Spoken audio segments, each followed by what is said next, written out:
દીકરો IAS IPS બને તો નથી તો છે, તારો દીકરો ડોક્ટર એન્જિનિયર બને એવું તો નથી તો છે, તો આ ઉદ્યોગપતિની પાર્ટીમાં ક્યાં છે? અને એમાં બધી રેકોર્ડ દેખાડો તમે કે નરેન્દ્ર મોદીના વિડિયો પડ્યા. હું નરેન્દ્ર મોદીના જ કહીશ એટલા માટે કે હવે નરેન્દ્ર મોદીનો જાદુ ખતમ થઈ ગયો. Narendra Modi has gone.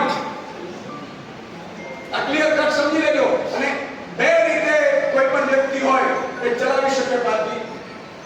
પાર્ટીને તો ફાયદો કરે છે. તાનાશાહી માનસિકતા ધરાવતો કોઈ પણ લીડર આવે, બહુ મોટો લીડર આવે ને એ પાર્ટીને પેલા ફાયદો કરે, સત્તા ઉપર લાવી શકે.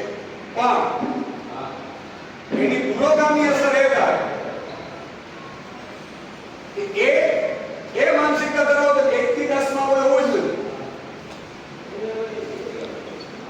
અને જ્યારે એનો જાદુ ખતમ થાય ત્યારે પાર્ટી કરોડ